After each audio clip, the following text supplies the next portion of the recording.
तो 15 रुपए litre petrol का भाव होगा। लेकिन रियलिटी आज भी इंडिया के कई शहरों में पेट्रोल की प्राइस 160 रुपीज से भी ज्यादा है।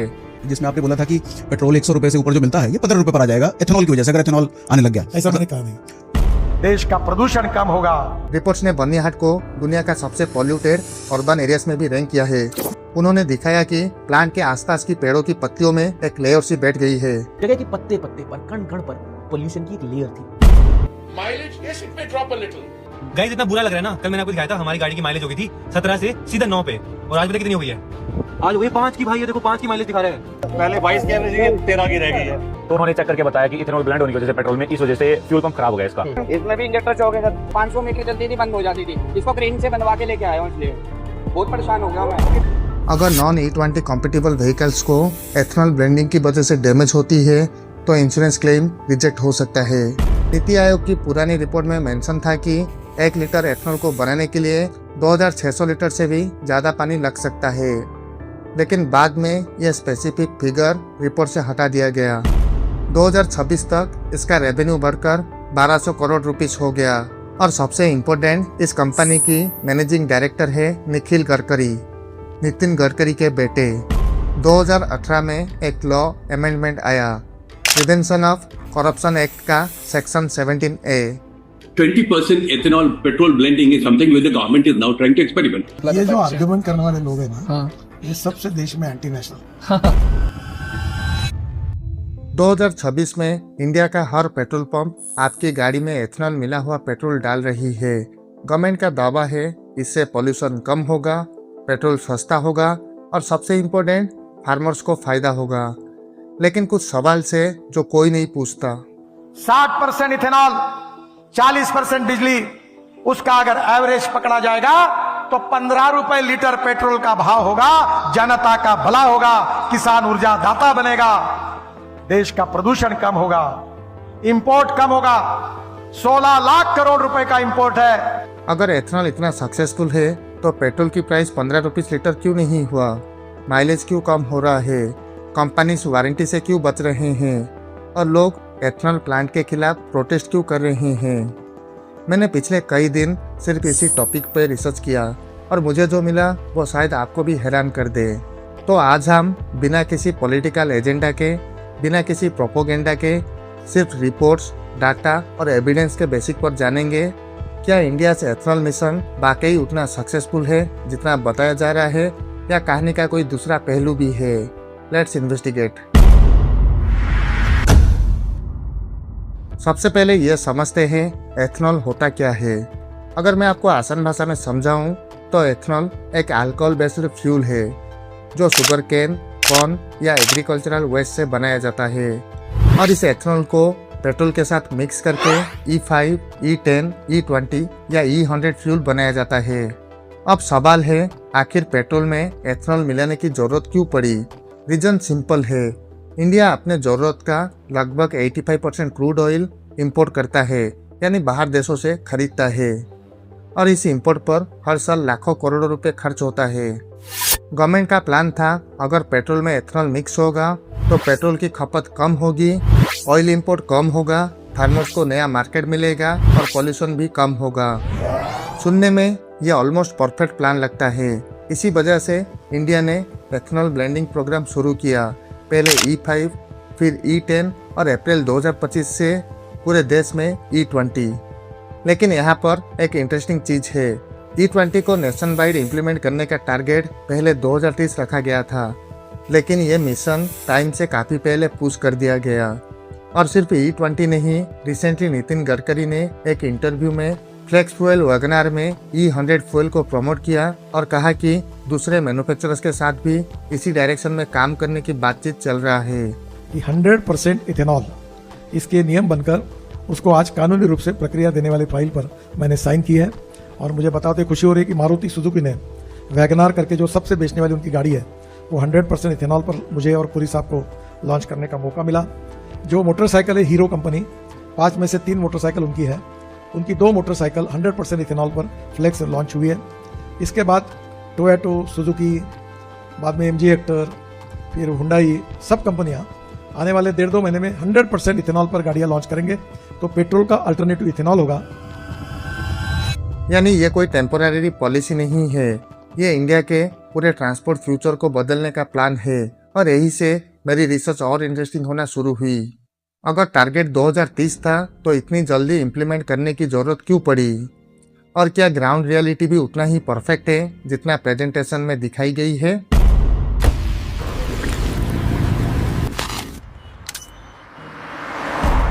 एक आम आदमी के लिए फ्यूल का मतलब सिर्फ एक चीज़ होता है, 100 रुपीज़ की फ्यूल में गाड़ी कितनी चलेगी। लेकिन एथनॉल ब्लेंडिंग के बाद लाखों व्हीकल ओनर्स के मन में एक ही सवाल है, क्या हम सच में सस्ता और बेहतर फ्यूल यूज कर रहे हैं या सिर्फ एक एक्सपेरिमेंट का हिस्सा बन गए हैं? याद करते हैं वो प्रॉमिस जब नितिन गडकरी जी ने कहा था एथनॉल ब्लेंडिंग के बाद पेट्रोल की प्राइस 15 रुपीज़ पर लीटर हो जाएगा। 60% इथेनॉल, 40% बिजली, उसका अगर एवरेज पकड़ा जाएगा तो 15 रुपए लीटर पेट्रोल का भाव होगा। लेकिन रियलिटी आज भी इंडिया की कई शहरों में पेट्रोल की प्राइस 100 रुपीज़ से 115 रुपीज़ या फिर उससे ज़्यादा बिक रहा है।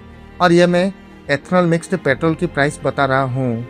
प्योर पेट्रोल जिसे XP 100 कहा जाता है उसकी प्राइस 160 रुपीज़ से भी ज़्यादा है।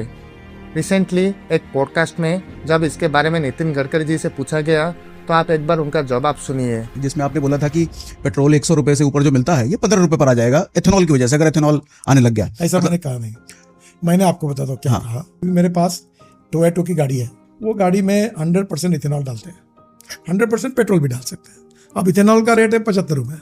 वो गाड़ी जब चलती है तो वो चलते चलते 60% बिजली तैयार करती है, ऑटोमेटिक 60% बिजली तैयार करती है। फ्लेक्स इंजन है, फ्लेक्स। ओके, पेट्रोल डालो या इथेनॉल तैयार करती है। तो पेट्रोल और डीजल की इनोवा का जो एवरेज है और इसके एवरेज में अगर तुलना की जाए तो पेट्रोल का कीमत 25 रुपए लीटर पेट्रोल का भाव आता है, इतना एवरेज उसमें मिलता है। तो यहाँ पर सवाल यह है, अगर ब्लेंडिंग इतना सक्सेसफुल है तो पेट्रोल इतना महंगा क्यों है? और सिर्फ प्राइस की बात नहीं है, एथनॉल की एनर्जी पेट्रोल से कम होती है। मतलब सेम फ्यूल में गाड़ी थोड़ी सी कम दूरी तय करती है। यहाँ तक कि खुद पेट्रोलियम मिनिस्टर हरदीप सिंह पुरी ने एक प्रेस कॉन्फ्रेंस में एक्सेप्ट किया कि एथनॉल की वजह से माइलेज थोड़ी सी ड्रॉप हो सकती है। Mileage, yes, it may drop a little, but it may drop a little. Mileage can drop a little because of various things. Government का अपना एस्टिमेट है, व्हीकल और कंडीशन के हिसाब से माइलेज 1% से लेकर 6% तक ड्रॉप हो सकती है। लेकिन इंटरनेट पर वायरल कुछ क्लिप्स में यूजर्स कुछ अलग ही आंकड़ा बताते हैं। गाइस इतना बुरा लग रहा है ना, कल मैंने आपको दिखाया था हमारी गाड़ी की माइलेज हो गई थी 17 से सीधा 9 पे, और आज पता कितनी हो गई है? आज वही 5 की भाई है, देखो 5 की माइलेज दिखा रहा है। सो करीब 1 घंटा पहले मैंने रिफ्यूलिंग किया था जिसमें मैं अराउंड 30 किलोमीटर चला हूँ, and as you can see mileage मुझे ये बता रही है सिर्फ 11 kilometre per litre, which is a big shame for a brand new Creta like this, जिसकी एवरेज माइलेज होनी चाहिए हाईवे पे अराउंड 18 to 20, राइट? माइलेज तो बहुत कुछ नहीं है। पहले 45 एवरेज आती थी, अब 35 आ रही है। अच्छा, 23 का मॉडल है, पहले 22 की एवरेज है, 13 की रह गई है। और इसमें माइलेज लॉस भी सब में है। माइलेज तो है ही नहीं कुछ भी। अच्छा, ये पहले 15 की एवरेज निकालती थी, अब 10 की निकाल दी। तो जरा सोचिए, पेट्रोल का प्राइस कम नहीं हुआ, माइलेज भी कम हो गया, तो आपका मंथली फ्यूल बजट कम हुआ या बढ़ गया? और सिर्फ प्राइस या माइलेज की बात नहीं है, असली कंसर्न यहाँ से शुरू होता है।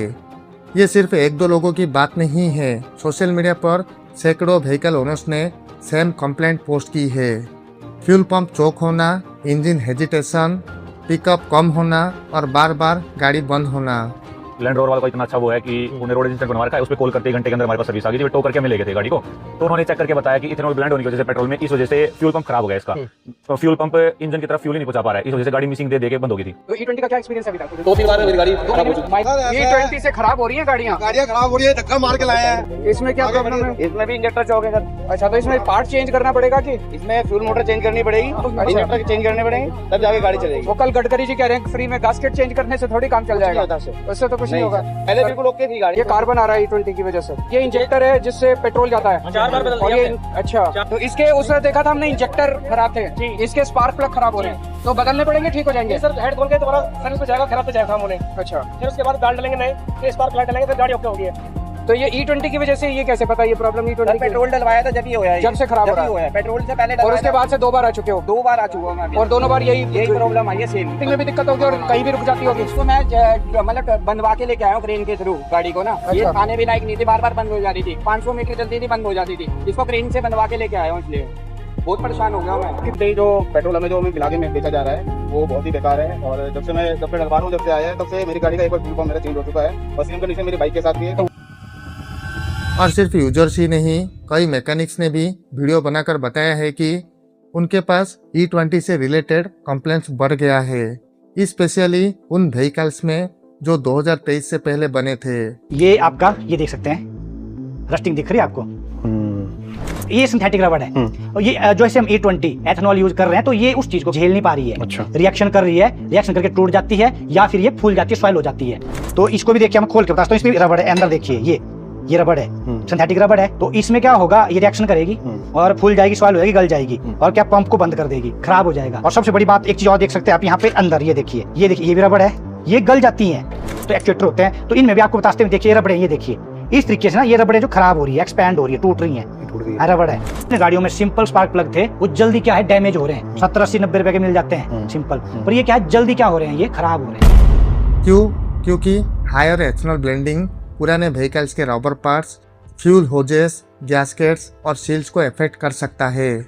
एथेनॉल पानी को एब्जॉर्ब करता है और इससे जंग या कोरेजन का रिस्क बढ़ता है। और सबसे इम्पोर्टेंट, लोगों के पास कोई दूसरा ऑल्टरनेटिव भी नहीं है। अप्रैल 2025 से E20 को बेसलाइन फ्यूल बना दिया गया है, E10 मिलता ही नहीं। सिर्फ एक ऑप्शन बचता है, XP100 यानी प्योर पेट्रोल, जो अप्रोक्सीमेटली 160 रुपीज़ या फिर उससे ज़्यादा का बिकता है। मतलब अगर आपकी पुरानी गाड़ी E20 से डैमेज हो रहा है तो आपके पास कोई सस्ता अल्टरनेटिव नहीं है। इसका मतलब ये नहीं है कि हर गाड़ी डैमेज होगी, लेकिन कॉम्पेटिबिलिटी का इशू रियल है। तभी तो मैन्युफैक्चरर्स नए E20 कॉम्पेटिबल इंजिन्स बना रहे हैं। तो फिर सवाल ये है, अगर पुराने गाड़ी के लिए कोई रिस्क नहीं था तो नए E20 कॉम्पेटिबल इंजिन्स लॉन्च करने की ज़रूरत क्यों पड़ी? और इसी बीच एक और कंट्रोवर्सी सामने आई। कुछ रिपोर्ट्स में क्लेम किया गया, अगर नॉन E20 कॉम्पेटिबल व्हीकल्स को एथेनॉल ब्लेंडिंग की वजह से डैमेज होती है तो इंश्योरेंस क्लेम रिजेक्ट हो सकता है। यह खबर वायरल होते ही पैनिक मच गया, लेकिन कुछ दिन बाद गवर्नमेंट एंड इंश्योरेंस कंपनी दोनों ने क्लैरिफिकेशन दिया कि सिर्फ E20 यूज करने की वजह से कोई भी पॉलिसी ऑटोमेटिकली कैंसिल नहीं होगी। लेकिन ICICI लोम्बार्ड ने अपनी ऑफिशियल स्टेटमेंट में यह भी कहा कि अगर कोई पुरानी नॉन E20 कॉम्पेटिबल गाड़ी E20 फ्यूल की वजह से डैमेज होती है तो उसे नेग्लिजेंस या इम्प्रॉपर यूज माना जा सकता है और इस बेसिक पर आपका क्लेम रिजेक्ट भी हो सकता है।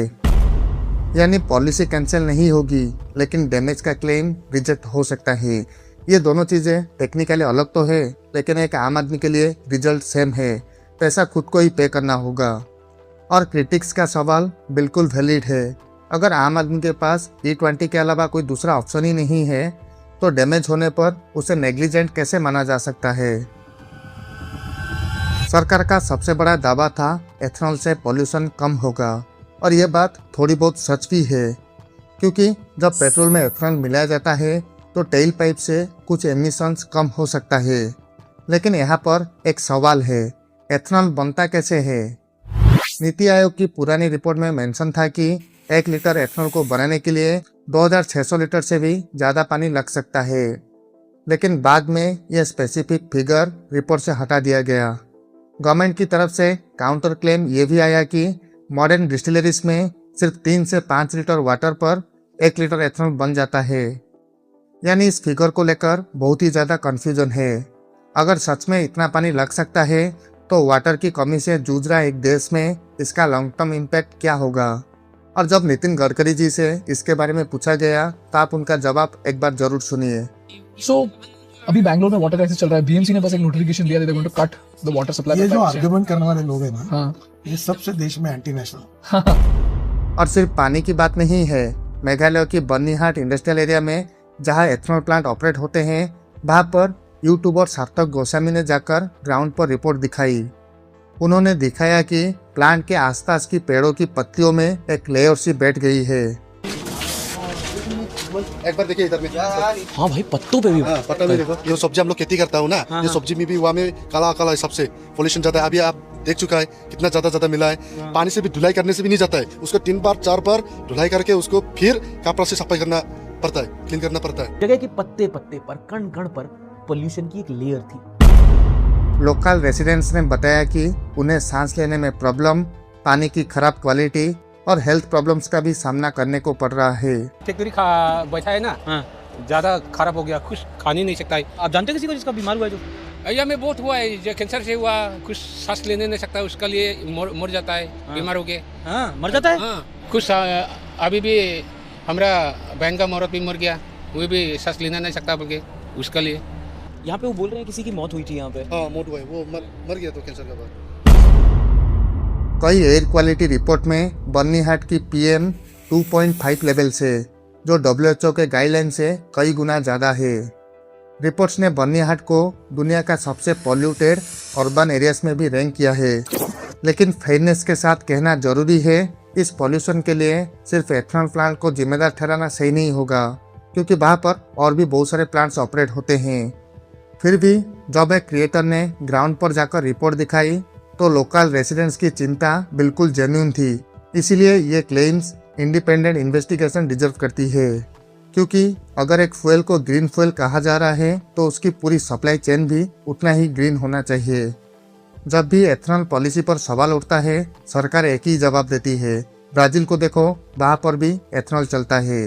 ब्राजील में 27% 2070 से इथेनॉल पेट्रोल में डालते हैं। और ये बात सच भी है कि ब्राजील में E27 मैंडेटरी है और वहाँ 80% से ज़्यादा नई कार्स फ्लेक्स फ्यूल है। लेकिन यहाँ पर एक चीज़ छुपाई जाती है, ब्राज़ील की पॉपुलेशन इंडिया से काफ़ी कम है और ब्राज़ील के पास अपने बड़े रिवर्स और अबाउंडेंट ग्राउंड वाटर है, जो उनके sugar cane based ethanol production को सस्टेन करता है। इंडिया का वाटर स्ट्रेस ब्राज़ील जैसा नहीं है, तो अगर कंपैरिजन ही करना है तो सिर्फ ब्राज़ील ही क्यों, भूटान का कंपैरिजन क्यों नहीं होता। और ये सिर्फ एक हाइपोथेटिकल सवाल नहीं है, ये इस हफ्ते की सबसे बड़ी खबर है। रिसेंटली रिपोर्ट्स आए कि इंडियन ऑयल मार्केटिंग कंपनी ने भूटान को E20 पेट्रोल सप्लाई करने का ऑफर दिया। भूटान के डिपार्टमेंट ऑफ ट्रेड ने लिखित में कंफर्म किया कि उन्होंने यह ऑफर एक्सेप्ट नहीं किया। रीजन दिया कि उनके पुराने अंडरग्राउंड स्टोरेज टैंक्स जो हिमालयन टेरेन में है वो एथनॉल के साथ कंपेटिबल नहीं है। एथनॉल पानी को एब्जॉर्ब करता है और अगर टैंक में थोड़ा सा भी सीपेज हुआ तो फ्यूल खराब हो सकता है और इंजन फेल हो सकता है। इंडिया के पेट्रोलियम मिनिस्ट्री ने इस खबर को पूरी तरह से इनकरेक्ट बताया और कहा कि कोई फॉर्मल ऑफर दिया ही नहीं गया था। लेकिन भूटान के अखबार द भूटानिस ने अपने गवर्नमेंट का लिखित जवाब पब्लिक कर दिया, जिसमें साफ तौर पर लिखा था कि OMCS ने ऑफर दिया और भूटान ने स्टोरेज इंफ्रास्ट्रक्चर की वजह से मना किया। यानी चाहे आप इसे डिप्लोमेटिक मिसमैच कहे या कुछ और, लेकिन एक पड़ोसी देश ने भी वही रिस्क फ्लैग्स दिया है जो इंडिया के अंदर व्हीकल ओनर्स और मैकेनिक्स महीनों से कहते आ रहे हैं। एथनॉल का मॉइस्चर एब्जॉर्ब करने वाला नेचर इंजन और फ्यूल सिस्टम के लिए जेन्युइनली रिस्की है। इसलिए जब कंपैरिजन करनी हो, सिर्फ वही एग्जांपल्स लेना जो आपके फेवर में हो। यह बिल्कुल फेयर कंपैरिजन नहीं है।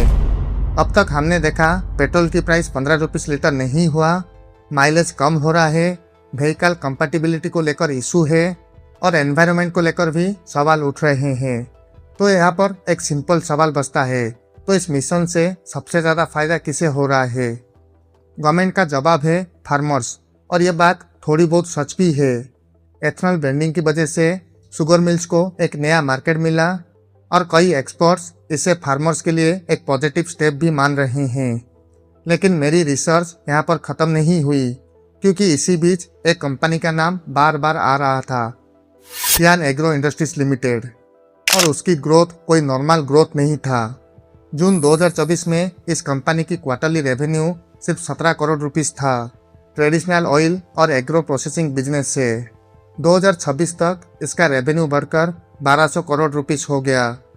स्टॉक प्राइस सिर्फ एक साल में लगभग 1500% अप गया, यानी 15 गुना हो गया। अक्टूबर 2025 में इस कंपनी का मार्केट कैप 9,863 करोड़ रुपीस तक पहुंच गया। ये ट्रांसफॉर्मेशन तब शुरू हुआ जब कंपनी ने अपना फोकस एथनॉल प्रोडक्शन की तरफ शिफ्ट किया। और सबसे इम्पोर्टेंट, इस कंपनी की मैनेजिंग डायरेक्टर है निखिल गडकरी, नितिन गडकरी के बेटे। इसकी एक और सब्सिडरी मानस एग्रो, नितिन गडकरी के दूसरे बेटे सारंग गडकरी ऑपरेट करते हैं। अब सिर्फ किसी कंपनी का ग्रो करना कोई गलत बात नहीं है। पॉलिसी बदलेगी तो कंपनी ग्रो भी करेगी और एथनॉल सेक्टर के बहुत सारे कंपनीज ग्रो भी किया है।